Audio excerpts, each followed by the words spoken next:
Here's the type of problem that tends to drive people a little crazy. We have a cup of hot tea. It's boiling, all right? But you're going to add to it a whole bunch of ice. See, that's more ice than you actually add tea to begin with. The ice came out of the freezer at a very low temperature, lower than the freezing point. Negative 18 again. Anyway, if all the ice melts, what's the final temperature of the tea? And then you're assuming tea is essentially all water, and you could just use the same thermal numbers for it. Okay, what is the secret to doing this type of a problem? This goes over the next few slides, actually. But the secret is that the energy that is lost by the tea has to be equal to the energy gained by the ice. That's how you do this. You say, this is one, this is the other. How do I know I should do that? Because they said it's an insulated mug. So this is a closed system, okay?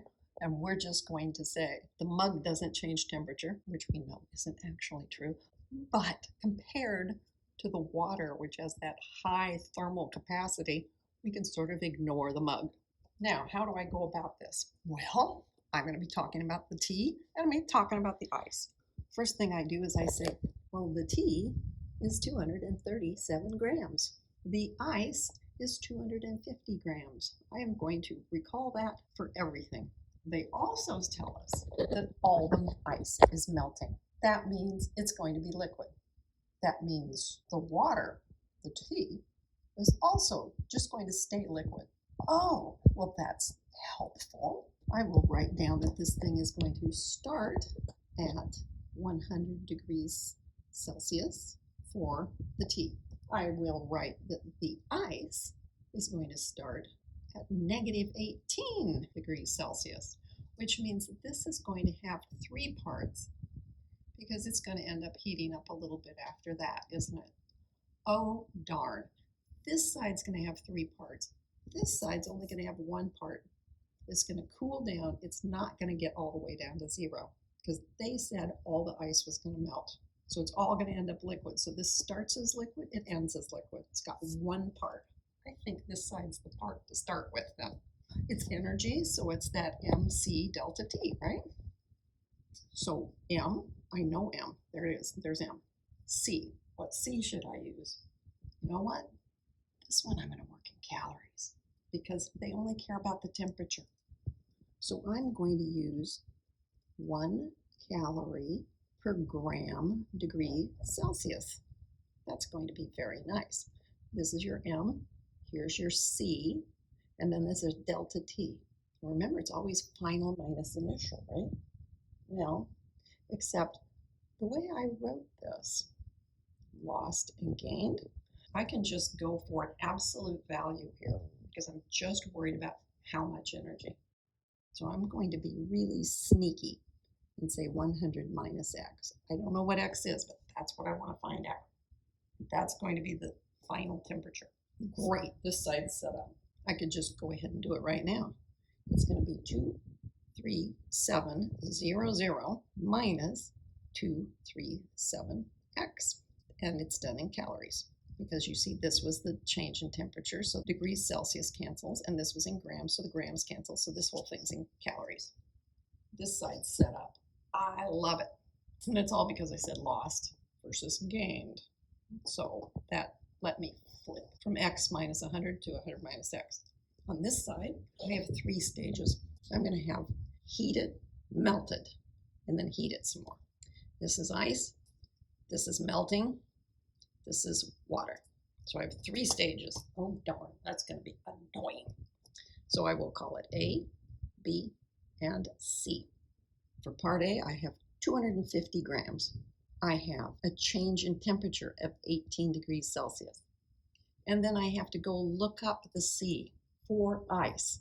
It's 0.504 calories, because I chose to do this in calories, per gram degree Celsius. So the grams cancel, the degrees Celsius cancel, and I'm going to get 2268 calories, small c calories. For part B, this is where it's melting. Doesn't matter about the temperature, it's staying at 0 the whole time. So it's just going to be the 250 grams times 79.8 calories per gram. See how much more this is? Just like on our previous example. Lots of calories to melt it. And then lastly, it's still 250 grams.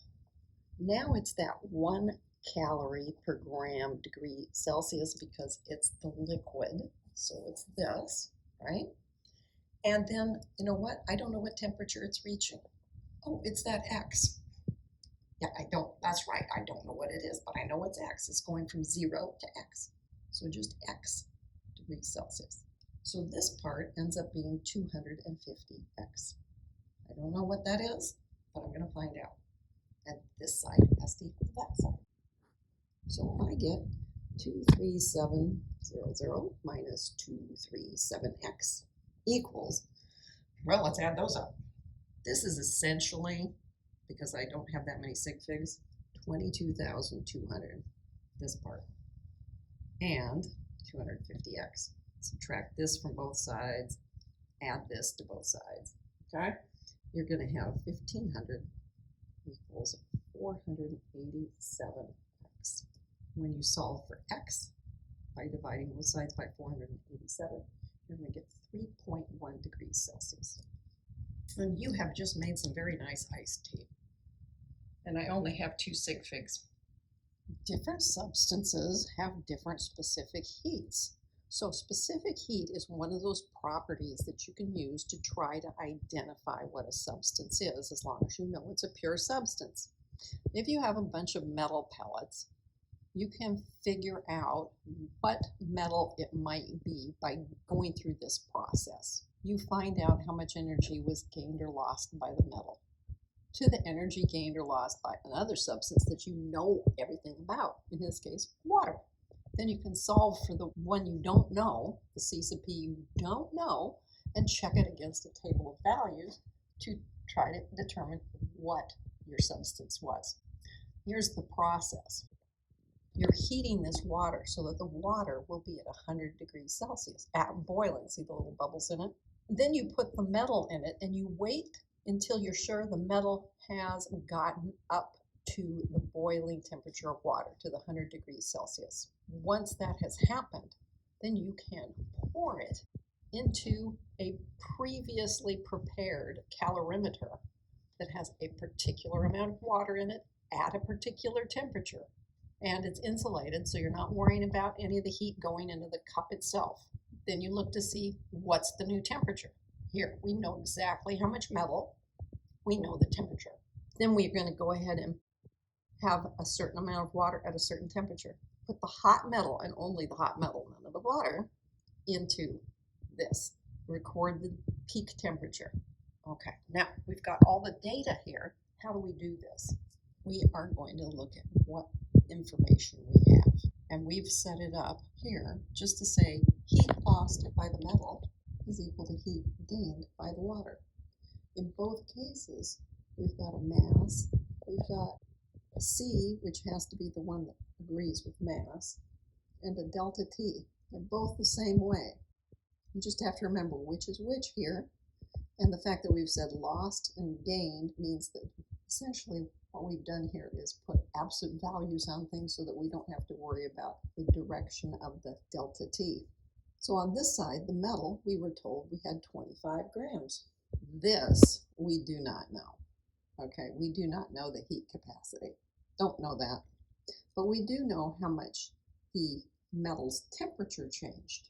It said that the metal was at 100 degrees, and then it decreased down to that 27.1. On this side, we have the mass of the water. It was 50 grams of water in the cup. And we know C for water, 4.184 joules per gram degrees Celsius. So see, the grams are going to cancel right here. And the water heated up, and that was the difference between 27.1 and the original temperature of 19.3. And there's your degrees Celsius. They're gone. So you see the joules are here. Meanwhile, on this side, oops, my degrees Celsius go? Oopsie, there it is. I'm going to be able to work all this out. When I do this subtraction, okay, in particular, I want to point this out. This ends up giving us 7.8 degrees Celsius.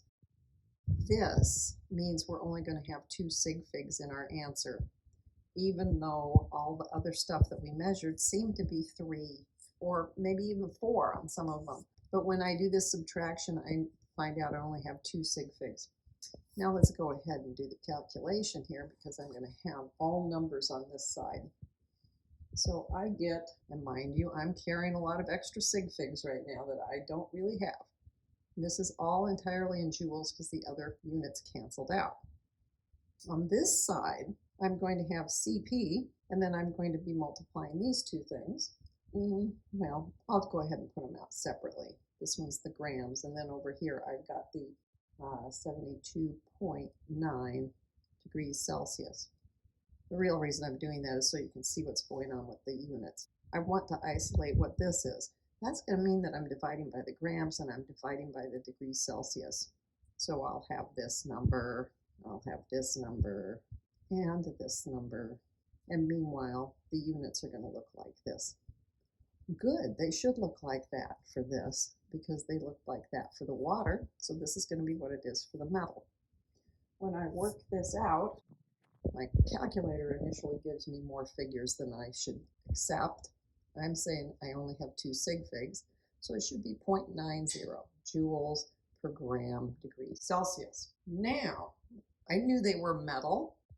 I'm going to move up to this table and take a look at it, because I need something that has a value that's near 0.9. Now see, here's compounds. None of these are metal. All the metals are in this area. So I'm looking for something that's close to 0.9. Well, that's at least getting higher, but nope, back down again. That's higher. Oh, wait, there it is. What is this? Aluminum. My pellets were made out of aluminum. That is my belief then. So I found in that table, and it was table 10.3, that aluminum had a value of 0.897 joules per gram degrees Celsius. So I'm pretty happy. I think aluminum is my answer.